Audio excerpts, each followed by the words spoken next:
नमस्कार दोस्तों, आप सभी का हमारे YouTube चैनल जीत साल्टिक्स में स्वागत है। इस वीडियो में हम डेली करंट अफेयर्स के साथ साथ महत्वपूर्ण स्टैटिक जी के MCQ देखेंगे। तो आइए हम वीडियो को शुरू करते हैं और आज का पहला प्रश्न देखते हैं। पहला प्रश्न है, वर्ष 2024 के विंबलडन टेनिस में पुरुष एकल खिताब के विजेता कौन है? तो इसका सही आंसर है option B, Carlos Alcaraz. Carlos Alcaraz ने नोवाक जोकोविच को हराकर 2024 का विंबलडन जो टेनिस का पुरुष एकल का खिताब है जीत लिया है।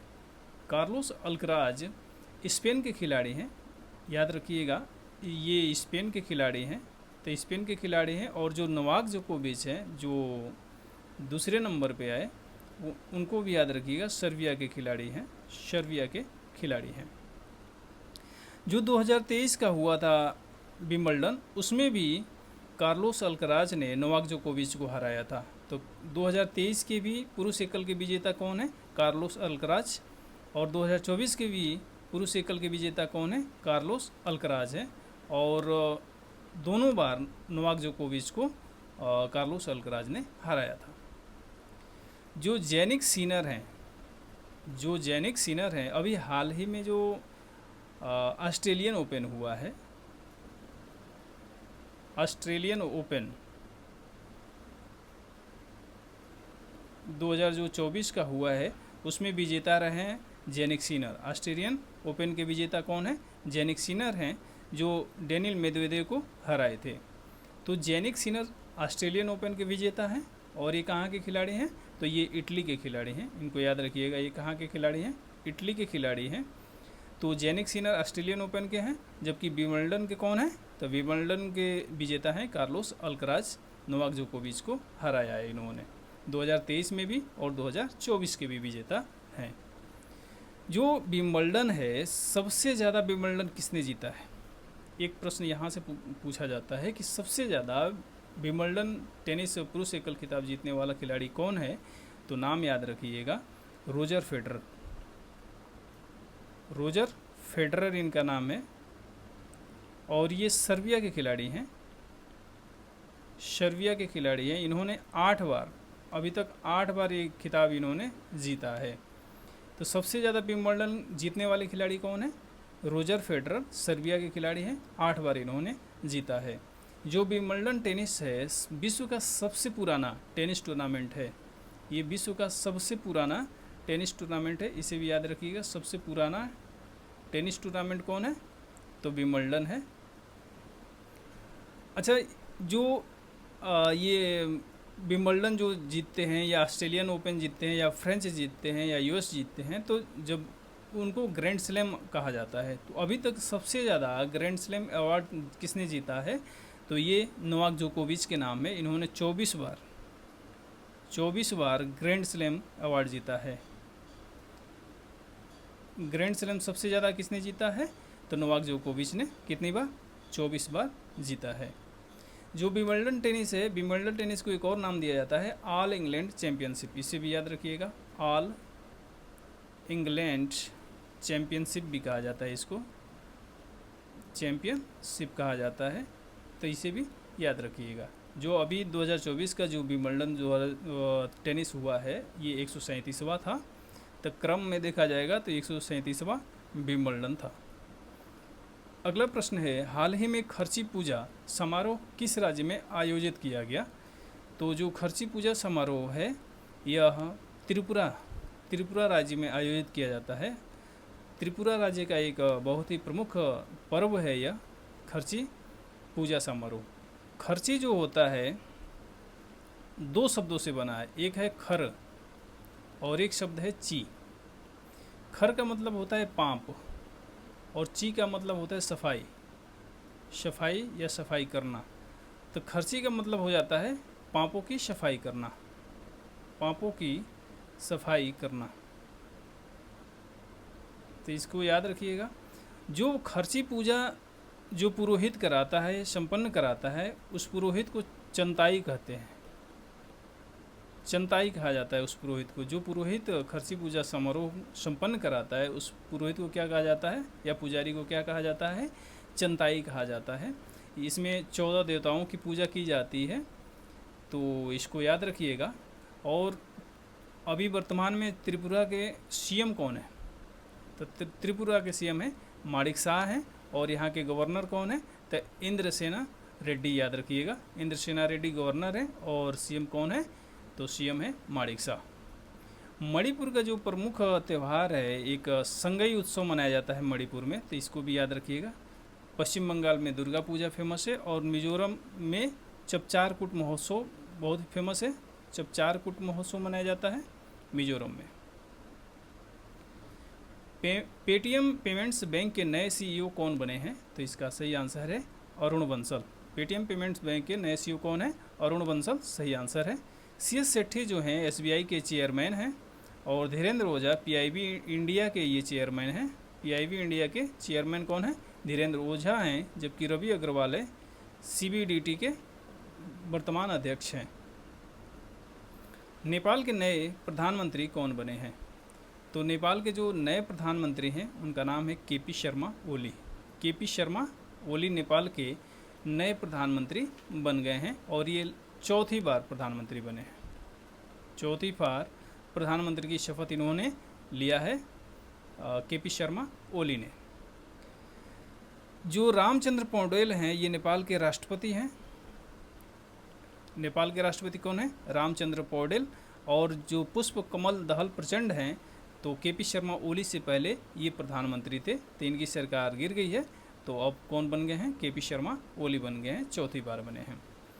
जो नेपाल में राजशाही को कब ख़त्म किया गया था, इसको भी याद रखिएगा। राजशाही को 2008 में समाप्त किया गया था और 2015 में नेपाल में नया संविधान लागू किया गया। नया संविधान कब लागू किया गया? नेपाल में 2015 में लागू किया गया। और उस समय नए संविधान के तहत नेपाल को धर्मनिरपेक्ष राज्य घोषित किया गया था, ये भी याद रखिएगा। इससे पहले नेपाल एक हिंदू राष्ट्र हुआ करता था, तो 2015 में धर्मनिरपेक्ष राज्य बन गया, नया संविधान लागू हुआ। नेपाल की जो संसद है, संसद का नाम क्या है? संसद का नाम भी याद रखिएगा, संघीय संसद कहा जाता है इसको, संघीय संसद। नेपाल की संसद को क्या नाम दिया जाता है? संघीय संसद नाम दिया जाता है। हाल ही में BSNL के नए CMD किसे नियुक्त किया गया है? तो इसका सही आंसर है Robert J Ravi. Robert J Ravi को BSNL का नया CMD घोषित किया गया है। BSNL जो है ये भारत सरकार के संचार मंत्रालय के द्वारा, संचार मंत्रालय के तहत ये काम करती है। BSNL काम करती है। इसकी स्थापना जो हुई थी 15 सितंबर 2000 में इसकी स्थापना हुई थी। 15 सितंबर 2000 को इसकी स्थापना हुई थी। और जो इसके वर्तमान जो अध्यक्ष हैं रॉबर्ट जे रवि हैं। रोशनी नादर जो हैं HCL टेक की ये अध्यक्ष हैं और हाल ही में इनको अभी फ्रांस का सर्वोच्च नागरिक सम्मान से सम्मानित किया गया है रोशनी नादर को, इनको भी याद रखिएगा। जेठा अहिर जो हैं नाफेड के अध्यक्ष हैं, नाफेड के अध्यक्ष हैं। और रजत शर्मा को NBDA का अध्यक्ष बनाया गया है, तो ये भी ध्यान में रखिएगा। हमारा संविधान हमारा सम्मान अभियान का दूसरा क्षेत्रीय आयोजन कहाँ किया जाएगा? तो इसका सही आंसर है प्रयागराज में इसका दूसरा आयोजन किया जाएगा। क्षेत्रीय आयोजन कहाँ पे? तो प्रयागराज में किया जाएगा। जो हमारा संविधान हमारा सम्मान है, इस अभियान की शुरुआत नई दिल्ली से हुई थी। नई दिल्ली से हुई थी इस अभियान की शुरुआत। और उद्घाटन इसका किया था 24 जनवरी 2024 को इसका उद्घाटन किया गया था अपने जो उपराष्ट्रपति हैं धनखड़ जी के द्वारा। और उपराष्ट्रपति के द्वारा 24 जनवरी 2024 को किया गया था। इसका उद्घाटन नई दिल्ली में किया गया था, तो इसको याद रखिएगा। हाल ही में राष्ट्रीय हरित अधिकरण NGT ने केंद्रीय भूजल बोर्ड को सुकिंदा घाटी में भूजल में क्रोमियम संदूषण की जांच का आदेश दिया है। सुकिंदा घाटी किस राज्य में स्थित है? तो इसका सही आंसर है यह उड़ीसा राज्य में स्थित है। सुकिंदा घाटी जो है उड़ीसा राज्य में स्थित है। जो क्रोमियम होता है एक प्राकृतिक तत्व होता है, ये नेचर में पाया जाता है और इसके दो रूप होते हैं। एक को बोलते हैं त्रिसंयोजक, त्रिसंयोजक कहते हैं, और एक को बोलते हैं हेक्सावेलेंट, हेक्सा वेलेंट बोलते हैं। तो एक होता है हेक्सावेलेंट क्रोमियम, एक होता है त्रिसंयोजक क्रोमियम। जो त्रिसंयोजक क्रोमियम होता है यह सुरक्षित होता है, मनुष्य के लिए नुकसानदायक नहीं होता है। और जो हेक्सावेलेंट होता है यह एक जहर होता है, विष होता है, और यह मनुष्य के लिए नुकसानदायक होता है। ठीक है। तो जो सुकिंदा घाटी है, सुकिंदा घाटी के जो सतही जो जल हैं उसमें 70% तक, और जो पीने का जल है उसमें 60% हेक्सावेलेंट क्रोमियम है। और जो यह क्रोमियम है इसका एक और लक्षण होता है कि इसको अगर हम गर्म करेंगे तो ये हरा रंग उत्पन्न करता है, हरा रंग उत्पन्न करता है। और हरा रंग का जो रंग दिखता है वो एक तरह का क्रोमिक ऑक्साइड होता है। तो क्रोमियम को गर्म करने पे हरा रंग का क्रोमिक ऑक्साइड बनता है। और सुकिंदा घाटी के जो सतही जल हैं या जो पीने वाले जल हैं उसमें 60 से 70% क्या है, जो विष युक्त होता है, हेक्सावेलेंट जो क्रोमियम होता है वो पाया जाता है। सुकिंदा घाटी किस राज्य में स्थित है? तो उड़ीसा राज्य में स्थित है। और सुकिंदा घाटी में पूरे भारत का 97% जो क्रोमियम अयस्क भंडार है, सुकिंदा घाटी में 97% तक पूरे भारत का पाया जाता है सुकिंदा घाटी में। तो इसको भी याद रखिएगा। हाल ही में किस देश ने हमास को आतंकवादी संगठन घोषित किया है? आतंकवादी संगठन घोषित किया है, तो इसका सही आंसर है अर्जेंटीना। अर्जेंटीना ने हाल ही में हमास को इजराइल के समर्थन में आतंकी संगठन घोषित किया है। अर्जेंटीना एक दक्षिण अमेरिका का देश है, दक्षिण अमेरिकी देश है यह। और इसकी राजधानी जो है ब्यूनस आयर्स है, ब्यूनस आयर्स है। और इसकी जो मुद्रा है पेसो है, पेसो है। फिलीपींस की भी मुद्रा पेसो है, इसको भी याद रखिएगा। तो ब्यूनस आयर्स यहाँ की राजधानी है और मुद्रा यहाँ की पेसो है। तो और यहाँ पे एक बहुत ही फेमस घास का मैदान पाया जाता है, पंपास, याद रखिएगा। पंपास यहाँ का फेमस घास का मैदान है, अर्जेंटीना में ही पाया जाता है। प्रधानमंत्री नरेंद्र मोदी ने INS टावर का उद्घाटन कहाँ किया है? तो इसका सही आंसर है मुंबई में। INS टावर का उद्घाटन प्रधानमंत्री जी ने कहाँ पे किया? मुंबई में किया है। जो INS टावर है, INS का फुल फॉर्म क्या है? तो इंडियन न्यूज़पेपर्स सोसाइटी, ये है इसका फुल फॉर्म। और इसकी स्थापना 1939 में की गई थी। 1939 में INS के रूप में इसकी स्थापना की गई थी। और इसका कार्य क्या है? तो भारत में समाचार पत्रों और पत्रिकाओं के प्रसार से संबंधित जो आंकड़े होते हैं उसको प्रमाणित किया जाता है, INS के द्वारा ही प्रमाणित किया जाता है। तो इसको ध्यान में रखिएगा। इसका जो उद्घाटन हुआ है मुंबई में किया गया है। वर्ष 2024 का विंबलडन टेनिस का महिला एकल का खिताब किसने जीता है? तो इसका सही आंसर है बारबरा क्रेजिकोवा। इसका सही आंसर है बारबरा क्रेजिकोवा ने जीता है। और जैस्मिन पॉलिनो को हराकर इन्होंने इस खिताब को जीता है। जो बारबोरा जो फ्रेजिस्कोवा जो हैं, ये चेक गणराज्य की खिलाड़ी हैं, चेक गणराज्य की ये खिलाड़ी हैं। और इन्होंने जैस्मिन पॉलिनो को हराया है, जैस्मिन पॉलिनो को हराया है। और जो 2023 का जो विंबलडन था महिला एकल का खिताब किसने जीता था? तो उन्होंने ये मार्केटा वेंड्रोउसोवा के द्वारा जीता गया था। 2023 का महिला एकल का विंबलडन टेनिस खिताब किसके द्वारा जीता गया था? मार्केटा वेंड्रोउसोवा के द्वारा। जबकि 2024 का बारबरा क्रेजिस्कोवा के द्वारा जीता गया है। इसको भी याद रखिएगा। यूरो कप 2024 का विजेता देश कौन बना है? तो जो यूरो कप होता है, पहले तो ये किस खेल से संबंधित है? तो यूरो कप है फुटबॉल से संबंधित है, फुटबॉल से संबंधित है। और इसको किस देश ने जीता है? तो अभी इसको स्पेन ने जीता है, इंग्लैंड को हरा के। तो इसका सही आंसर है ऑप्शन बी, स्पेन ने जीता है। और स्पेन जो है सबसे ज़्यादा बार यूरो कप को जीता है, 4 बार जीता है। 4 बार स्पेन ने इसको जीता है, सबसे ज़्यादा बार स्पेन ने जीता है। स्पेन की जो टीम है उसको एक और नाम दिया जाता है ला रोजा, इसको भी याद रखिएगा। स्पेन की टीम को ला रोजा भी कहा जाता है। तो ला रोजा अगर कहा जाए तो स्पेन की टीम का एक उपनाम है ला रोजा। यूरो कप है, प्रत्येक 4 साल पे इसका आयोजन किया जाता है। 4 साल पे इसका आयोजन, हर 4 साल के बाद इसका आयोजन किया जाता है। हाल ही में पालिताना मांसाहारी भोजन पर प्रतिबंध लगाने वाला दुनिया का पहला शहर बना। यह भारत के किस राज्य में स्थित है? तो पालिताना जो है मांसाहारी भोजन पे प्रतिबंध लगा दिया है।